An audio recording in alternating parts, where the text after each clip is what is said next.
నమస్తే సార్. నమస్కారం. మీ పేరు? పడమటి లక్ష్మారెడ్డి, గుమ్మడిదల మండల్. ఓకే. ఈ మాగి రైతు సంఘం అధ్యక్షుడిని. ఓకే. రేవంత్ రెడ్డి గారి పరిపాలన ఎలా ఉందంటే ఏం చెప్తారు? ఈ రైతులకు 80% ఈ మార్కులు వేయచ్చు.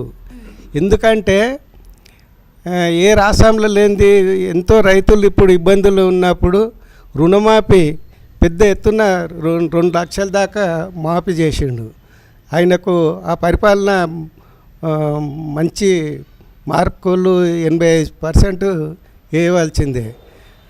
మళ్ళా రైతు బంధు కూడా ఇప్పుడు ఎంబడే సీజను వర్షాలు పడుతుంటే సీజన్ లేచి ఏవైతే పైసలు ఉన్నాయో ఆ పైసలు వ్యవసాయానికే పెట్టేటట్టు మందులకు కానీ దుక్కులకు కానీ అన్నిటికీ ఉపయోగపడేటట్టుగా మంచి నిర్ణయం తీసుకుర్రు. ఆయన కృతజ్ఞతలు చెప్తా ఉన్నాం. ఓకే. మీరు వ్యవసాయం చేస్తుంటారా? వ్యవసాయమే చేస్తాం మేము. ఓకే. పొలం ఉందా సార్? 15 ఎకరాలు ఉంది మాకు పొలం. మరి రైతు భరోసా మీకు పడిందా? మాకు కూడా పడ్డది. మా పిల్లలకు కొంత చేసినాము, అందులోకెళ్ళి మేము కొంత ఉంచుకున్నాం. అందరికి పడ్డది. మీకు ఎంత పడింది అంటే డబ్బులు? మాకు 3 ఎకరాల 15 గుంటలు ఉంది మా పిల్లలకు చేసియాంగా.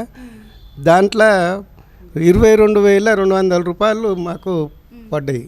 అంటే సీజన్ ముందే మన అకౌంట్లో ఇప్పుడే మొన్న సీజన్కి మంచి కరెక్ట్ సీజన్కి ఇట్లా సీజన్కి వేసినప్పుడే ఏదైతే ఆయన ఆశించి రైతులకు ఉపయోగపడేందుకు వస్తుంది.